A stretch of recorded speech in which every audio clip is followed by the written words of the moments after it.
Hey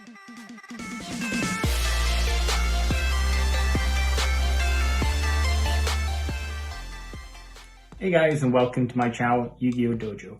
My channel will be mostly showing off decks like ninjas and samurai, but we'll be branching out and doing other things as well. So I'll be doing other deck profiles, I'll be doing live duels, I'll be doing pack openings, I'll also be showing off some games like Master Duel and Legacy of the Duelist, and I'll also be doing some giveaways as well. So if that interests you, please remember to hit the notification bell so you don't miss out on any of my content that'll be coming very, very soon.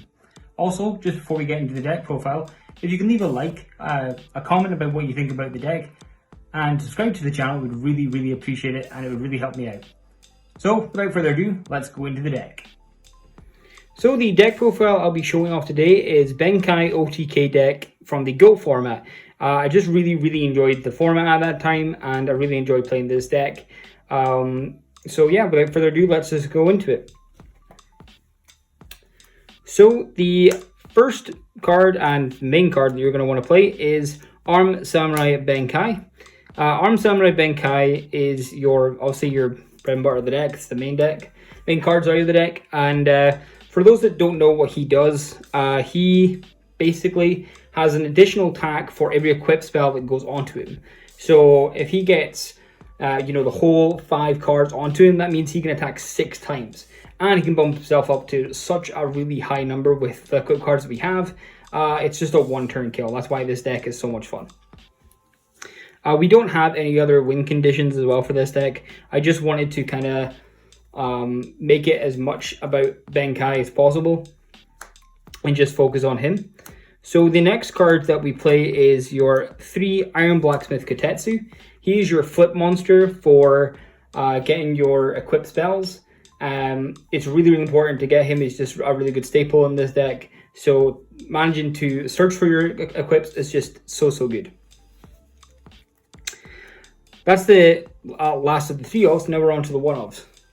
So the 1-off we play is 1 Sangan because it can search for anything in this deck.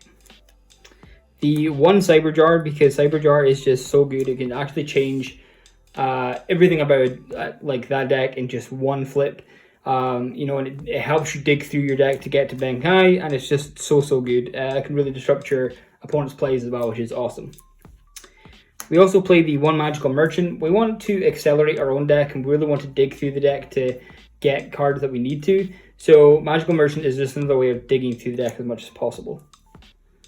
And then lastly, we play 1 Magician of Faith. Moth is really kind of crap, especially if you draw into it very early game. However, mid game to late game, she can be so detrimental for combos and stuff. It's just so good. For the fact that you can get Graceful Chariot and Pot Greed back, and also your equips back, she is just really good, especially, like I said, late game to mid game. So onto the spells. That's 10 monsters. We have 27 spells. So we play the double Axe of Despair. Axe of Despair is basically your highest attack for equipped spells. It gives you 1,000. Also, if it goes to the graveyard, you can tribute a monster and then put this back into the top of your deck, so it's always really good to get it back. The other one we play is double Big Bang Shot. Big Bang Shot is awesome because it gives you piercing and 400 attack added onto that. It also has this neat effect where if that Big Bang Shot leaves the field, it will actually banish the monster. So you're thinking, oh, why would you think that's a neat effect? Well, if you can actually equip that to an opponent's monster, use like something like Giant Trinator or MST or whatever you want to bring this back to your hand or destroy it, you will actually banish that monster, which is really good. Obviously, you probably want to Giant Trinator it just so it comes back to your hand, but if you have to in a pinch, you can always destroy it. We also play the 1 United We Stand because United We Stand is the most powerful. It gives you 800 attack for every monster, and it has a great synergy with Scapegoat, which we also play. So it just becomes such a good powerhouse for Benkai. We also play the 1 Mage Power. Also, you can only play one of these in Go format. But Mage Power is the most consistent equipped spell because you get 500 attack for every spell and trap you have on the field. So just an extra 2,500 is awesome. The next ones we play is Staples, 1 Snatch Steal, and 1 Premature Burial. Also, these being equipped, you can actually search them with Kotetsu, which is awesome. The next cards that we play are kind of back row removal. So we play the 3 Giant Trunade. Like I said, really good card. And, you know, a lot of decks didn't really play this because it didn't really shine go format because it was only 1 turn, you were just returned to the hand. However, with an OTK deck like this, all you need is that 1 turn just to change things around and get your combo off. So just to get rid of things like Sakuretsu Armor or Mirror Force, it really helps this deck. And also has a great synergy with things like, you know, the Big Bang Shot and stuff. So it's really, really good card. We also play the 1 Heavy Storm just to get rid of things, and the 1 Mirror Force. Mystical Space Typhoon, sorry. Just to get rid of things. So, next cards is Draw Power and Search.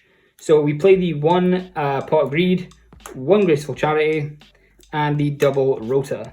Rotas are just to get the Benkai out as soon as possible, and also Graceful Charity and Pot of Greed is just Draw Power, so. We don't run the Delinquent Duo because you don't really need it in this deck. It's not really needed. And honestly, this deck is kind of tight for space anyway. The next ones I'm going to show is Stall. So we have to kind of stall just to get our pieces together, our combo pieces. So to play, we play 3 Scapegoat. Like I said, this is amazing with United We Stand. It's such a great card and such a powerful card. But it's also really good because it gives you that chance to survive for that next turn. And that's all you need is that 1 turn just to go off. So it's really, really good. Next one we play is Double Messenger of Peace. Double Messenger of Peace is actually preferred to me over Level Limit Area B because Level Limit Area B is really good. However, you have to kind of get rid of that by like an MST or Heavy Storm or something like that just to get rid of things. Whereas you use this to pay 100 life points, and you know monsters with 1500 attack or more can attack you. They could still beat you down with smaller monsters. However, it's not that big a deal. You're gonna have to kind of like hold your cards anyway. Despite this being an OTK deck, it's kind of like a skill deck in a way because you're having to hold your cards and hold your combo pieces just before you go off. So with this, having this on the field can really disrupt, you know, bigger monsters, but also has the effect of when you're ready to go off and you draw into those, you know, you just need that 1 equip card, you draw into it, you can just not pay the life points for this, and then you're just ready to go off. So for me, Messenger of Peace is just a better card.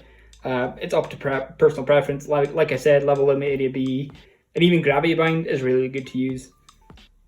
The next ones we play is the 1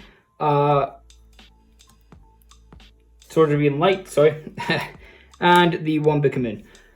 Sword Revealing Light is just really good. It's just a really good stall tactic. Also, it's really good with Giant Trunade because you can just, you know, before your 3rd turn, Giant Trunade it and then just bring it back, which is really, really great. And Book of Moon is also just a really good utility because you can use it on your opponent's monsters.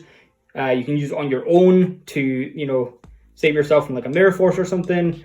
And also you can use it for your flip effect monsters. So it's just a really, really good tool to use in this deck. So the next card that I'm going to show is kind of spot removal. So we play the 1 Smashing Ground and the double Nobleman of Crossout. So Smashing Ground just get rid of things that have like higher defense or whatever. Maybe bigger monsters you can't get over, and Nobleman just get rid of obviously those flip effect monsters. And then we play the last 3 traps of the deck, the best ones. We play 1 Mirror Force, 1 Torrential Tribute, and 1 Ring of Destruction. So that is the deck, guys. Hope you enjoyed. Like I said before, please remember to like, comment, and subscribe. Hit the notification bell. And yeah, I'll see you guys later.